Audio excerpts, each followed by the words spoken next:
இவனுங்களாம் சின்ன குழந்தைங்க பாவத்தை கொட்டிக்கிறானுங்களே. இவன் வீட்டு குழந்தைங்களா இருந்தா இந்த மாதிரி பண்ணிருப்பானுங்களா? தாசே வாயா. சின்ன பிள்ளைக்கு எடுத்துட்டு ஜெயிலுக்கு போனான் அவன் பையன். அவனுக்கு என்ன பெயில் கொடுத்துருக்காங்களா? உங்களுக்கு எல்லாம் ஊருக்குள்ளாரே விடக்கூடாது, உங்களுக்கு போய் பெயில் கொடுத்துருக்கான் பாரு அந்த அறிவு கேட்டவன். முன்ன நிக்காத, கிளம்பியா. மூஞ்செல்லாம் பார்க்கவே முடியல. மாப்பிள்ள வந்துட்டேன் மாப்பிள்ள.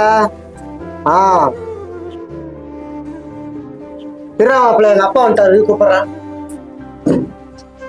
தாச எங்கேயா போய் ஊர் சுத்திட்டு வர? ஐயா அவன் பையன் ஜெயிலுக்கு போயிட்டு வந்து கெத்தா இருக்கிற ஊருக்குள்ள. ஜெயில உப்பு சப்பு இல்லாம சாப்பாடு சாப்பிட்டு சாப்பிட்டு நாக்கு செத்து போச்சியா. உன் கையால நல்ல சாப்பாடா செஞ்சு போட்டு எடுத்துட்டு வாயா.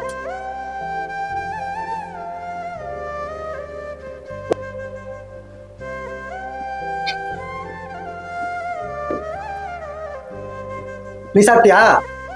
சாப்பிட்டோம்பா. ஏப்பா அந்த சின்ன குழந்தைய ஏப்பா இப்படி பண்ண? யோ அன்னைக்கு ஏதோ கஞ்சா பதில் அப்படி பண்ணிட்டேன். சும்மா நச நச நசன அதை பத்தியே பேசிட்டு இருக்கிறேன். என்ன பண்ண முடியும் உங்களால? என்ன மாதிரி எத்தனை பேர் இருக்காங்க தெரியுமா ஊருக்குள்ள? 3 மாசம் ஜெயிலு, உடனே பெயிலு. என்னெல்லாம் ஒண்ணும் பண்ண முடியாது வச்சு. இப்படியே ஏதாவது பேசிட்டு இருந்தேன்னு வச்சுக்கோ, அடுத்த சம்பவம் உனக்கு தான் பாத்துக்கோ.